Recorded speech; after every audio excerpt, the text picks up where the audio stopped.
the Austin Comedy Film Festival. We've got an event coming up early November, November the 8th, at the Austin Film Society Cinema. We are going to be showing all kinds of films and content that are 30 minutes or less. You name it, music videos, comedy series episodes, dark comedy, romantic comedy, horror comedy, mockumentary, just regular comedy films, microfilms, anything that's under 30 minutes. We're going to show it to you, and we're going to try to make you laugh, and it's a full day event. I'm sure you'll enjoy it if you hang out and really catch the films. We've got films from all over the world, and we also got some films from the great state of Texas. And this one is from some awesome filmmakers called Giraffing Me Crazy. And we're joined by Jordan and Grant. How's it going? Going well. All Very right. Well.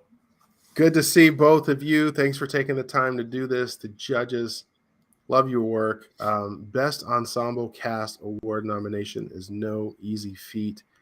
You could only get nominated for this award if every single actor on that screen is really performing well. So I want to give you that compliment. Good job.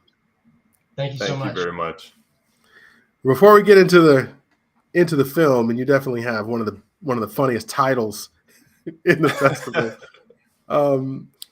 Just to set the stage here, why don't you go ahead and give the synopsis, because I will ruin it and probably just tell the end. So, okay, when do you guys take that one?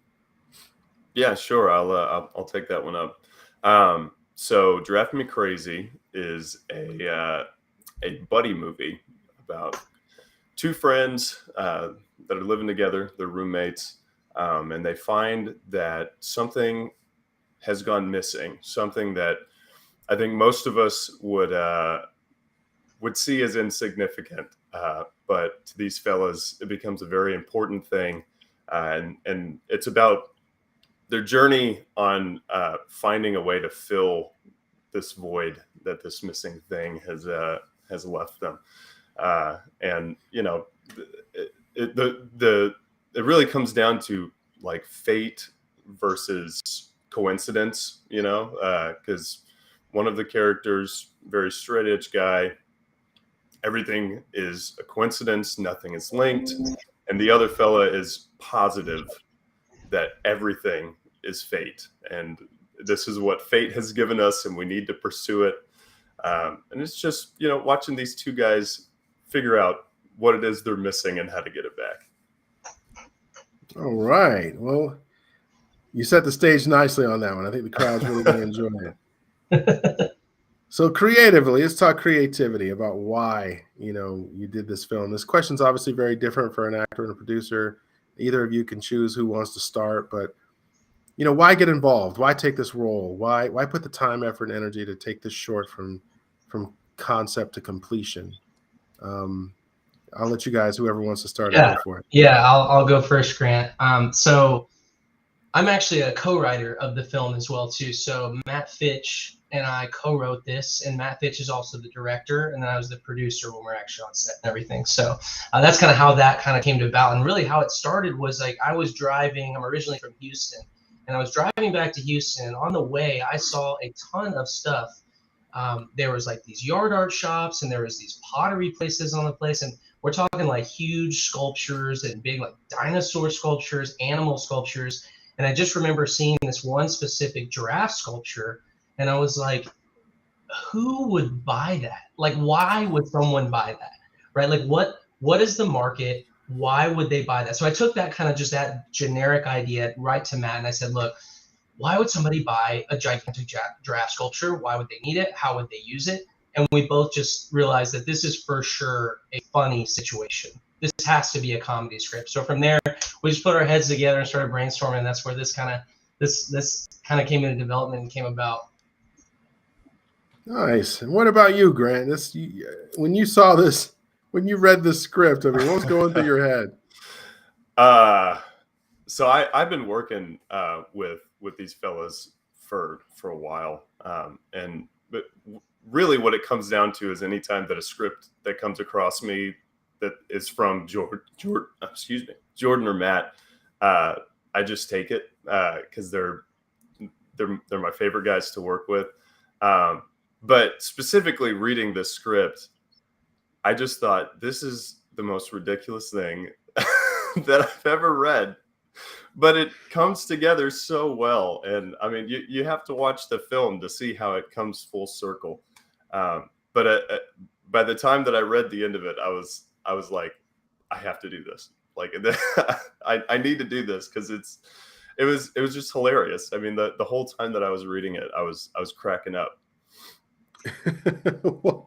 One of my judges used a word in a sentence I've never heard before in judging your film. He said, I give this one a 10-star because it's absolutely preposterous.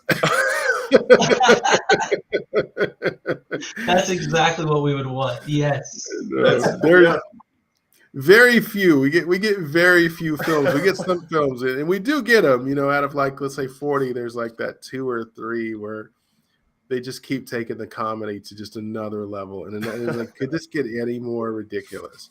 And they just keep going and keep going. And it's very rare we get those, but you hit that one on the head. That must be your style or something. That's so great to hear. I would love for that to continue to be our style. Absolutely. Absolutely.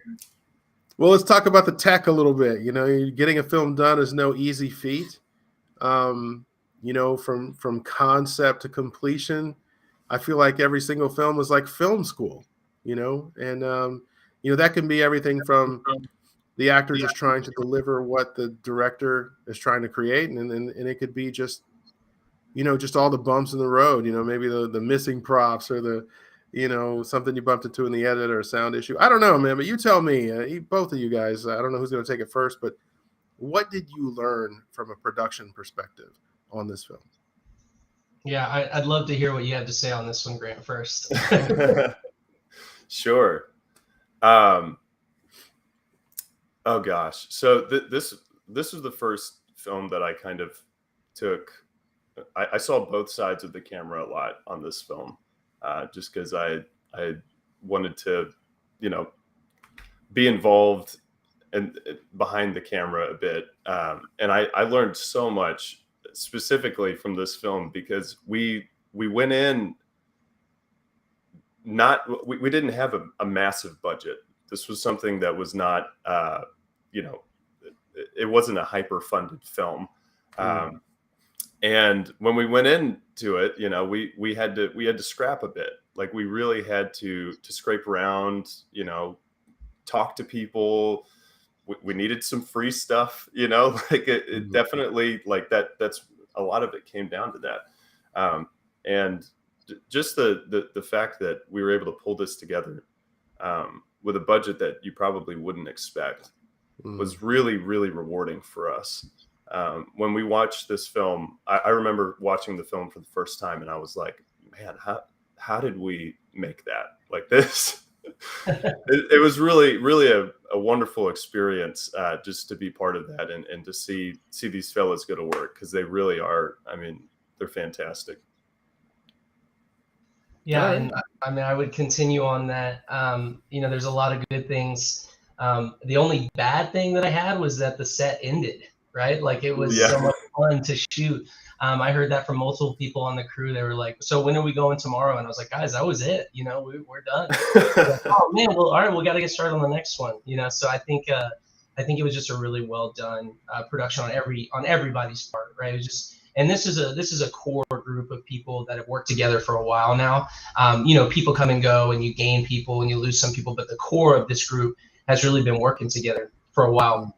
And funny enough, kind of something that I learned on this as well too, is that although this is a pretty good core, this was actually the first time that our director of photography, Trey, and the director, Matt, had actually worked together in those two roles, right? So I was like, I really think that they're going to work well together. I think I really want to get them to be in those roles of DP and director. And I loved watching them, just helping them and supporting them as a producer to like help them however they needed. And they worked really well together. That was like something I learned, is that like, it was really exciting to see.